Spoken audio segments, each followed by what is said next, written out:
क्योंकि ये जो परमात्मा ने दिल बनाया है उसको आइडियली सिर्फ प्यार करने के लिए ही बनाया है। और जब वो प्यार दूसरी फीलिंग्स, नेगेटिविटीज में अगर हम ज़्यादा अपना रुझाव रखेंगे तो मन में पहले किसी को देखते ही वो चेहरे पे मुस्कुराहट की बजाय वो एक शिकन आता है। तो इसी में हमें ये देखना है कि किस तरह हम अपने आप में वो तब्दीली लाएं, ये ज्ञान प्राप्त करके एक वो अपने मन में ठहराव लाएं, ये प्यार और बढ़ाएं अपने दिल में, कि हर एक में ही फिर ये निरंकार का, खुदा का अंश जब दिखे तो हर एक से ही उस तरह प्यार हो जाए। हाँ जी। अन के घट घट अंदर सबना दा सत्कार करन। तो फिर ये भाव प्यार के बाद आता है सत्कार का। जब हर एक में खुदा को देखा तो उसमें सत्कार कैसे करेंगे एक दूसरे का? जब हम जजमेंटल नहीं होंगे किसी के बारे में, उनको देखकर कि वो इस तरह के व्यक्ति हैं या इस तरह उनका एक आचरण है, तो वो अपना हमें अनुमान नहीं लगाना, अपने अनुमान के अनुसार अपने दिमाग में नहीं बिठाना कि ये ठीक इंसान है या ये गलत इंसान है। जब वो जिस दिन जजमेंट्स खत्म हो जाती हैं तो मन में फिर वो सत्कार की भावना एक आती है हर एक के प्रति, कि किस तरह हर कोई ये सत्कार का पात्र है, क्योंकि इतनी बड़ी दात ये निरंकार परमात्मा जिसके भी हिस्से में है और बाकी भी जो अभी अपरिचित हैं उस ब्रह्म ज्ञान से, तो हर एक में जब वो देखेंगे तो मन सिर्फ वो प्यार करेगा, सत्कार करेगा। और फिर हम हर एक को वो बेनिफिट ऑफ डाउट की जो बात आती है कि अगर किसी ने कुछ हमें गलत भी कर दिया, कोई किसी का कर्म हमें दुख पहुंचाता है, तो अपने उस व्यक्ति से गुस्सा ना करके सिर्फ एक ही भाव मन में अपने आप आएगा कि उस व्यक्ति की शायद कोई मजबूरी रही होगी, आज उसका हो सकता है दिन अच्छा ना रहा हो, कोई किसी ने कुछ उसको बुरा बोल दिया हो तो इसलिए उसका मन कड़वा हुआ है, इसलिए उसके बोल कड़वे निकले हैं। तो जब तक ये बात नहीं हम दे पाएंगे अगले को बेनिफिट ऑफ डाउट, तब तक हम वो सत्कार, ये प्यार कुछ भी नहीं उस तरह दे सकेंगे। क्योंकि हम अपने आप को तो बहुत जल्दी उस तरह माफ कर देते हैं कि चलो ये चीज़ हमसे गलत हो गई, कोई बात नहीं, हम अपने आप को माफ कर रहे हैं। पर वही अगर सामने वाला व्यक्ति कुछ अगर गलत करता है तो एकदम से हम उसका एक वो जजमेंट पास करते हैं, हम ये सोच विचार कर लेते हैं कि ये इंसान को तो आज के बाद मुड़कर देखना भी नहीं है। तो हमें इस तरह अपने जीवन में सुधार करना है कि किसी ने अगर कुछ गलत कर भी दिया तो उसके लिए भी मन से यही अरदास करनी है कि दातार कृपा करके ये जो भी कमियां हैं हमारे अंदर, दूसरों के अंदर, वो दूर होती जाए। तो वो भाव एक्सेप्टेंस का क्या, कि सिर्फ वही जो हमें मिला है, ये तो एक पहलू हो गया एक्सेप्टेंस का। पर एक पहलू और भी कि उस चीज़ को भी एक्सेप्ट करना है जो नहीं मिला है जीवन में। क्योंकि अक्सर एक चीज़ जब मिल जाती है कोई, उसके साथ वो एक दिमाग खुद ही एडजस्ट करने लगता है कि चलो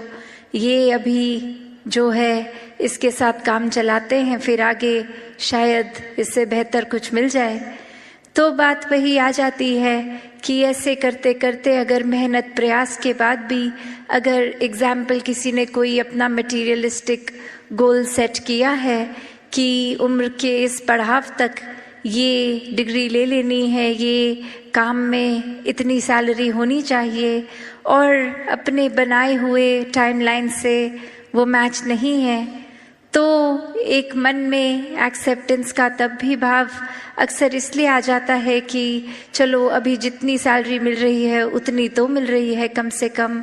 आगे और होगा। पर ऐसे करते करते अगर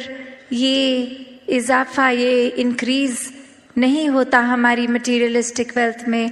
तो मन बेचैन रहने लगता है। फिर एक मन में खुद के लिए ही वो कंपैरिजन्स औरों से कर करके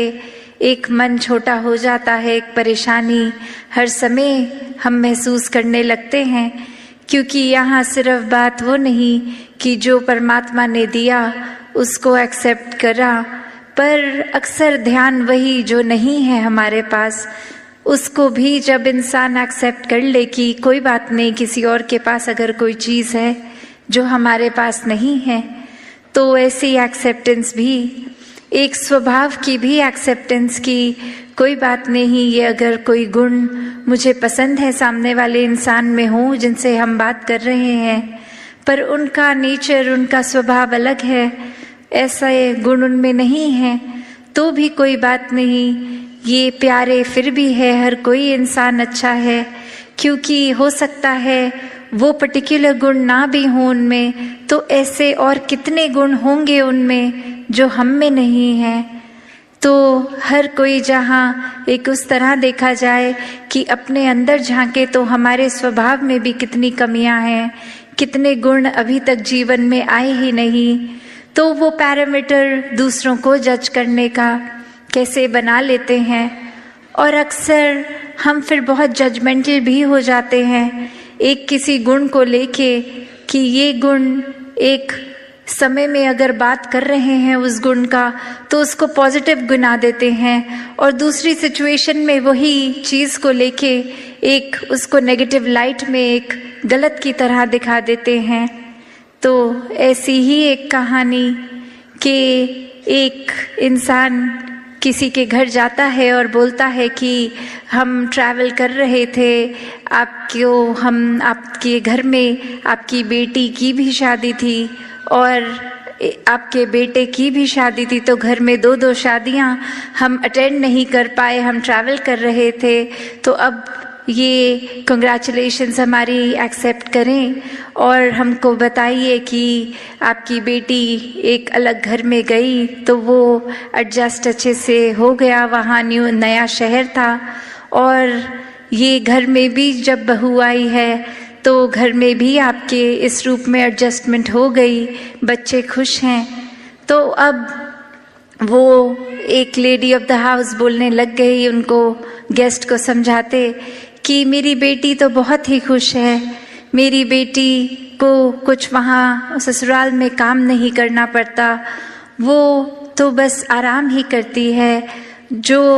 एक उसके हस्बैंड हैं वो काम पे भी जाते हैं, काम से आके सब घर का खाना भी वो बना देते हैं, वो एक हाउस होल्ड पूरे में हेल्प भी बहुत अच्छी एक उस तरह है, तो मेरी बेटी बस आराम से है, कुछ है नहीं कि एक काम बहुत कुछ घर में करने के लिए, बहुत रिलैक्स मूड में है, बहुत खुश है। और अभी जब वो अपने बेटे के ऊपर बात लेके आ रहे हैं तो यही बात रखते हुए कह रहे हैं, पर मेरा बेटा जब से उसकी शादी हुई है पता नहीं उसको क्या हो गया है, ये मेरी बहू को तो रेस्ट करने को बोल देता है और खुद ही घर के काम सारे कर लेता है और सारा कुछ खुद ही करता है, उसको कुछ करने नहीं देता। तो अब ये सुनने वाला भी एकदम हैरान कि जब यही क्वालिटी एक हस्बैंड में अपनी बेटी के एंगल से आप गिनवा रहे थे तो वो एक बहुत अच्छी क्वालिटी की तरह बता रहे थे कि आपकी बेटी घर में रिलैक्स करती है, पर अब सेम बात आपकी बहू अगर कर रही है तो ये एक्सेप्टेंस कहाँ गई? फिर बात वही कि ये फ़र्क कर दिया बेटी और बहू में, क्योंकि बेटी को अपना माना, बहू को अभी तक अपना नहीं माना। तो बात वही कि अक्सर बहुत अलग अलग एक पहलू होते हैं एक्सेप्टेंस के, और वो अपने आप ही स्वाभाविक हो जाता है एक्सेप्ट करने का जब ये बेस, ये कॉमन फैक्टर, ये प्यार हो। तो जब तक जीवन में प्रेम नहीं है कुछ भी फिर स्वाभाविक नहीं हो पाता। वो कुछ भी इम्प्लीमेंट करना है तो वो एक प्लान की तरह इम्प्लीमेंट होता है, बहुत नेचुरल फ्लो में नहीं हो पाता।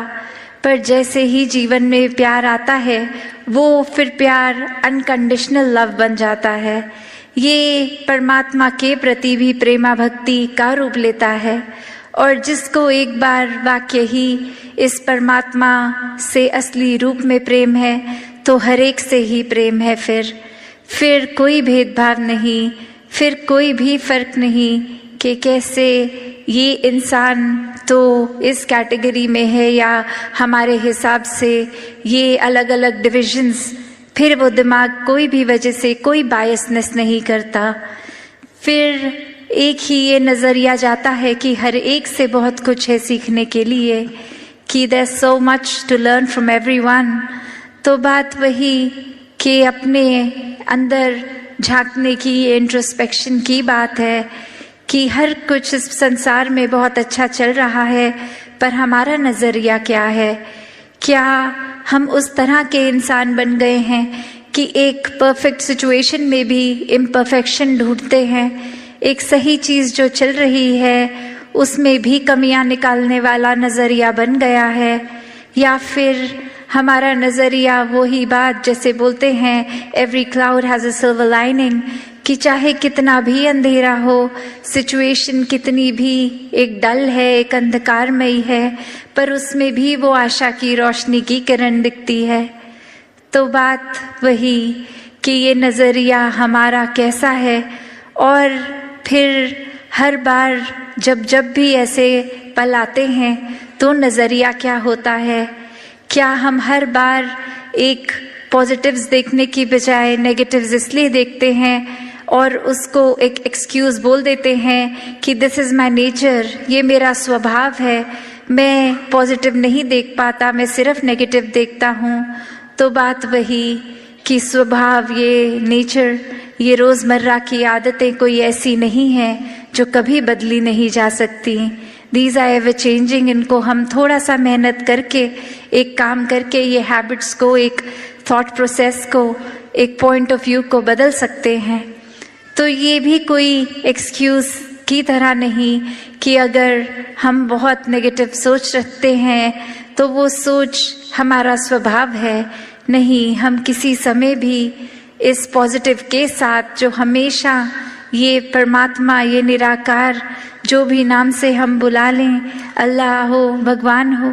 जो भी नाम दें, ये सच है, यही सत्य है, यही कायम दायम है, इसी से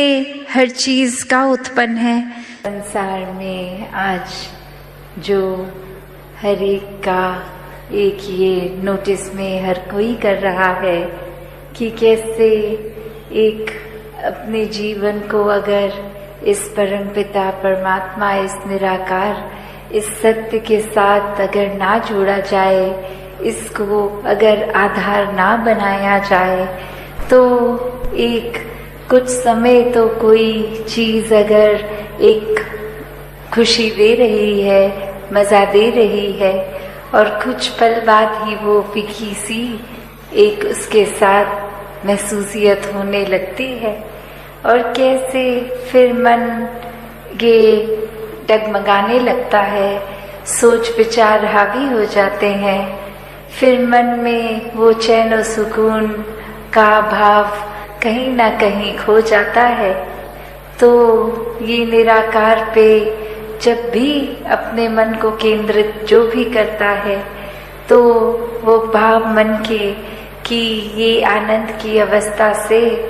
मन विभोर, तो कैसे एक अपने जीवन में हमें हमेशा इस निराकार के ही एक सोच, इसी के ऊपर आधारित, मन के भाव इसी पे आधारित, और दिल से फिर ये जो प्यार पूरे संसार के लिए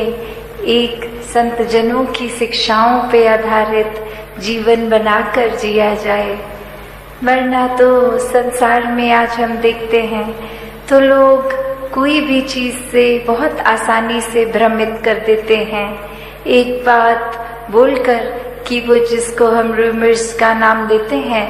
कि किसी ने कुछ कह दिया, वो सच है नहीं है। कैसे आजकल हम सोशल मीडिया पे या वर्ड ऑफ माउथ से देखते हैं कि वो बात ठीक है नहीं है, बस आगे से आगे वो बात पहुंचा दी, हर किसी को कुछ भी बोल दिया, और ये भी खुद अपने एंड से चेक नहीं किया कि वो ठीक भी है कि नहीं है। दासी ने एक उदाहरण कुछ समय पहले आपके चरणों में रखा था, और वही कहानी फिर से कि कैसे एक कॉलेज में एक दूसरे देश का किसी व्यक्ति ने परफॉर्म करना और वही वो भाषा जो वो व्यक्ति इस्तेमाल करते थे, बाकी अन्य वो स्टूडेंट्स उस भाषा को समझते ही नहीं थे। तो उन्हीं में से एक स्टूडेंट को मस्ती एक दिमाग में आई और वो माइक से पहले उन वक्ता के खुद आ गए और बोलने लगे कि इनकी एक खासियत है, ये बहुत ही एक कॉमिक, एक बहुत ही मजाकिया एक हमारे आगे प्रस्तुति रखेंगे, पर खास बात यही कि इनके चेहरे के ऊपर एक्सप्रेशन, ये मुंह के आव भाव चेहरे के बहुत ही सीरियस गंभीर दिखेंगे। हो सकता है एक हमें उनकी आवाज टोन से लगे कि ये गुस्सा भी हो रहे हैं, पर ये सब कुछ एक मजाकिया ही इनकी प्रस्तुति है, तो बार बार इनकी प्रस्तुति के बीच में हंसते रहना है। और ऐसा वो व्यक्ति बोलकर उतर गया और अब वो परफॉर्मर आए और वो जब अपनी एक स्पीच, एक अपना कला पेश करने लगे तो सभी विद्यार्थी हंसने लग गए और वही वो चेहरा और गंभीर होता गया कि मैं इतना सीरियस कोई मैसेज दे रहा हूँ, विद्यार्थी तो सभी हंस रहे हैं, पर वहाँ विद्यार्थियों के ऊपर ये प्रभाव उस एक स्टूडेंट का छोड़ा हुआ कि इसमें तो हंसना ही है, और पूरी परफॉर्मेंस में वो कहीं ना कहीं अपने आप से बीच में हंसते चले गए। और अब वो परफॉर्मर अंत में इतना उसमें गुस्सा आ गया, वो स्टेज को ही छोड़कर चला गया और उसके एग्जिट पे भी विद्यार्थी और जोर से हंस रहे। तो वो भाव क्या कि एक व्यक्ति ने कैसे एक हर एक को, जो बात तो कुछ ऐसी थी नहीं, वो परफॉर्मर भी कोई मजाकिया अदाकारी नहीं, कोई एक बहुत ही गंभीर मैसेज, सोशल मैसेज देने आया। और किसी ने भी वो, क्योंकि एक कान में बात किसी एक व्यक्ति द्वारा गई कि ये ऐसा नहीं ऐसा है, तो हमने अपने दिमाग की वो परसेप्शन वैसे बना के उसी के ऊपर अपने मन के भावों को मोड़ लिया कि उस एक व्यक्ति ने जैसा कहा है तो ठीक ही कहा होगा। तो वैसे ही एक संसार का वातावरण कि एक व्यक्ति ने कुछ कहा और हमने फिर, चाहे वो संदेश क्या मिल रहा है क्या नहीं, उसको छोड़ के बस अपने दिमाग में जो धारणा पहले से बनाई थी उसी धारणा को लेके आगे अपना व्यवहार बदल दिया। तो इस पूरे स्टोरी में जो भाव है कि दुनिया में तो एक भ्रमित करने वाले बहुत ही मिलेंगे, हर किसी ने अपनी मान्यताओं के, अपने एक्सपीरियंस और कुछ एक स्वभाव भी कभी कभी अड़चने डालने वाला किसी का, तो उसने अपने मुताबिक अपना फायदा देखते हुए ही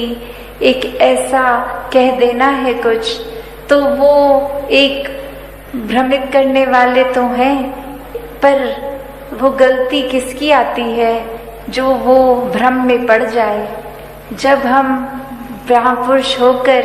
एक ब्रह्मज्ञानी होकर, तो भी अगर हम भटक जाते हैं किसी के कुछ कहने पे, तो फिर ये चेतनता कहाँ है।